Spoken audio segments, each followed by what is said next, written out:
Selamat da selamat datang Ibu, selamat pagi. Saya Dokter Sheryl, dokter yang bertugas pada hari ini. Jadi, sebelum itu kita ambil data dulu ya Bu ya. Ibu atas nama siapa? Ibu Mega, Oke, umurnya Ibu? 28 tahun dok, Oh, untuk tempat tinggal Bu? Pengayoman, Oke, pekerjaannya Ibu? ibu rumah tangga. Oke, jadi ada yang bisa saya bantu Ibu? Mau mengecek gula darah dok.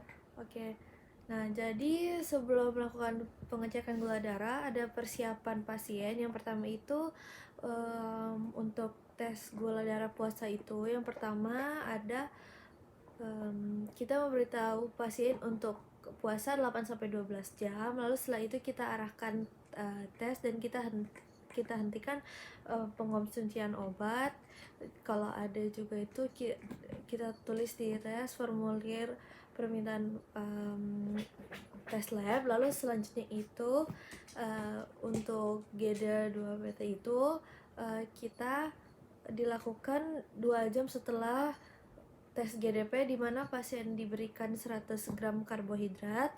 Lalu selanjutnya ada TTGO, di mana TTGO sendiri itu 3 hari sebelum tes, maka seperti biasa. Lalu kita minta pasien untuk puasa minimal 8 jam pada malam hari sebelum tes. Lalu setelah itu pasien melakukan kegiatan jasmaninya seperti biasa. Nah, setelah itu saya akan beralih ke persiapan sampelnya. Iya nih. Jadi selanjutnya saya akan melakukan teknik persiapan sampel, yaitu pengambilan darah. Nah, jadi yang pertama itu saya akan memperkenalkan bahan-bahan yang akan digunakan, yaitu pertama ada turniket, lalu ada alkohol swab, terus ada kapas, ada spoid, dan yang terakhir itu ada tabung penyimpanan darah. Setelah mencuci tangan dan memakai handscoon, saya akan memulai. Maaf Ibu, bisa dinaikkan tangannya, saya izin ambil darah ya Ibu ya. Nah, lalu coba gerakan menggenggam Ibu. Nah setelah itu saya akan menyikat menggunakan turniket 3 jari di atas siku. Nah, setelah itu saya akan memulai mensterilisasikan daerah yang akan diaspirasikan menggunakan alkohol swab. Setelah itu menggunakan spoid, saya akan mengambil darah. Ini sih Bu ya. Kita ambil venanya. Nah, setelah kita ambil, kita ganjal menggunakan kapas. Setelah yang sudah disediakan, lalu kita taruh sampel ini ke dalam tabung yang sudah disediakan. Setelah menyimpan di tabung sudah disediakan, kita bisa lepas turniketnya.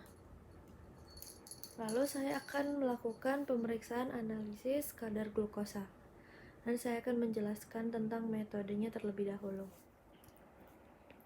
Jadi setelah mengambil sampel pada pasien, saya akan menjelaskan tentang 2 cara tes glukosa ini bekerja. Yang pertama itu adalah metode kimia atau metode ortotolidin. Yang kedua itu adalah metode yang akan kita lakukan, yaitu metode enzimatik atau glukos oksidase atau heksokinase.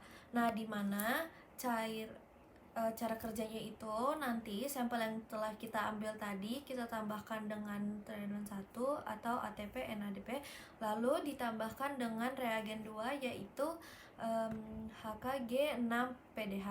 Nah, setelah itu kadar glukosa akan dibaca secara fotometrik. Lalu selanjutnya itu ada reaksinya, di mana reaksi tersebut dapat dijabarkan seperti ini. Nah, nantinya heksokinase ini akan mengkatalisis fosforilase glukosa menjadi glukosa 6 fosfatase oleh HDP. Nah, Jadi hasilnya yang akan dibaca itu oleh fotometrik secara foto. Selanjutnya saya akan menyebutkan alat dan bahannya. Yang pertama itu untuk alatnya yang akan digunakan itu ada mesin otomatis Cobas Mira Plus. Setelah itu ada rak tabung, lalu ada rak sampel, lalu ada tabung mikro, lalu juga nantinya ada kita gunakan pipet mikro untuk memindahkan sampel darah ke dalam tabung ya. Lalu setelah itu ada pun alkohol swab, lalu setelah itu ada bahan-bahan yang kita gunakan yaitu plasma serum yang tadi telah kita ambil, lalu nanti dipindahkan ke lalu setelah itu ada juga reagen, dua reagen yang tadi saya sebutkan yaitu reagen 2 atau HKG 6PDH, lalu reagen 1 atau ATP NADP. Nah, lalu selanjutnya saya akan menjelaskan cara kerjanya.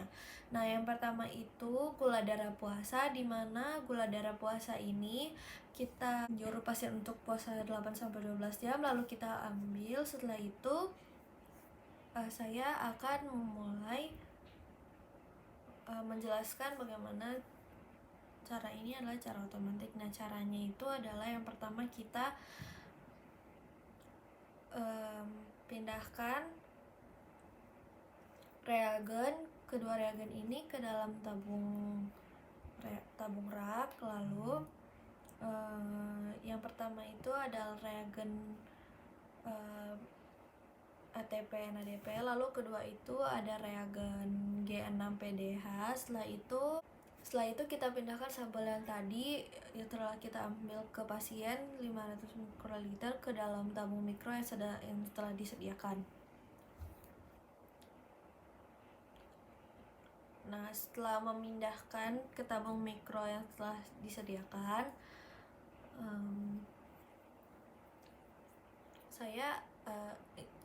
lalu kita masukkan tabung sampelnya ke dalam rak sampel.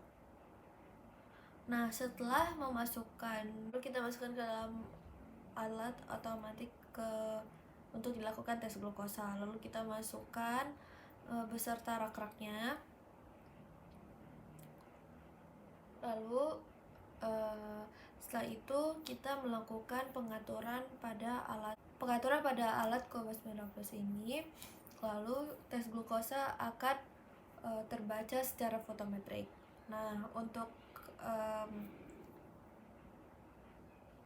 selain tes GDS ada tes G2PP itu.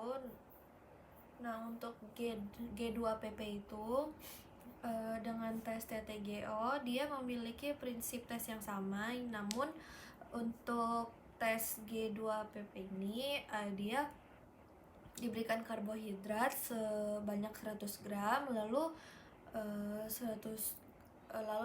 2 jam kemudian baru dites. Nah, untuk tes TTGO itu kita berikan dilakukan tes GDP, lalu kita berikan larutan glukosa sebanyak 75 gram atau sebanyak 1,75 gram per kilogram berat badan.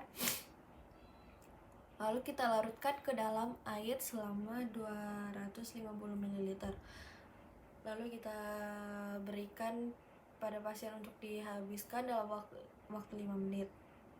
Lalu setelah itu 2 jam setelah melakukan glukosa baru kita periksa. Lalu setelah itu pasien nggak boleh merokok dan dalam keadaan istirahat. Nah, selanjutnya adalah saya akan menjelaskan tentang pengambilan glukosa menggunakan teknik POCT. Nah, jadi yang pertama itu saya akan menjelaskan alat dan bahannya yang digunakan, yaitu ada glukosameter, ada alkohol swab, lalu yang terakhir itu ada alat untuk ceknya. Nah, selanjutnya itu saya akan melakukan cuci tangan seperti biasa.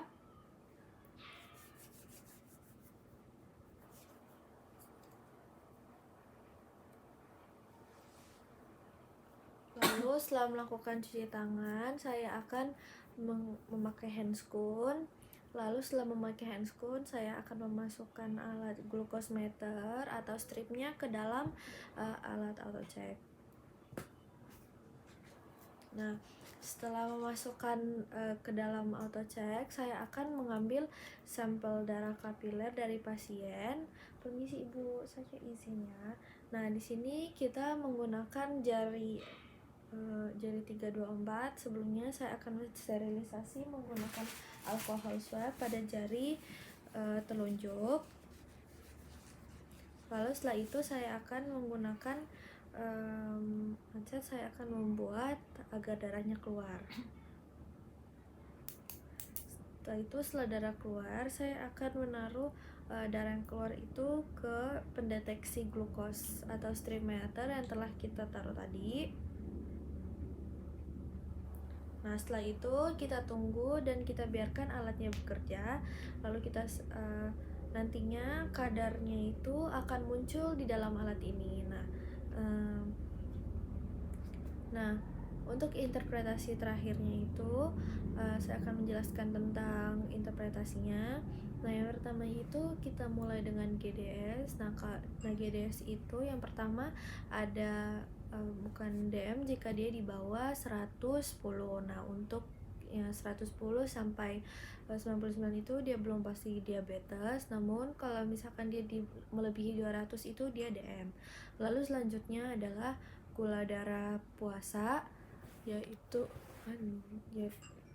untuk GDP sendiri itu yang pertama bukan DM jika dia di bawah 110, lalu kisaran 110 sampai kira 125 itu dia belum pasti DM, dan dia DM itu jika melebihi 126.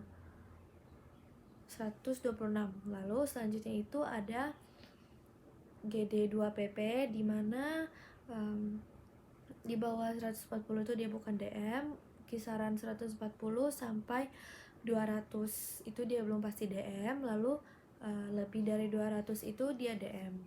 Nah, selanjutnya itu untuk TTGO sendiri kita bagi 2 GDP-nya, yaitu yang pertama itu 0 jam dan 2 jam. Nah, yang pertama itu untuk yang 0 jam sendiri itu ada GDPT. Nah, GDPT itu jika kadarnya itu di sekitar 110 sampai 126. Nah, untuk PDP itu jika kadarnya di bawah 126 dan jika melebihi 126 itu dia DM. Nah, yang kedua itu untuk GDP 2 jam itu ada GDPT. Nah, jika kisarannya itu dia di bawah 140. Nah, terus kalau misalkan dia 140 sampai 200 berarti dia itu TGT. Nah, lalu DM jika dikatakan melebihi 200. Nah, jadi sekian dan terima kasih.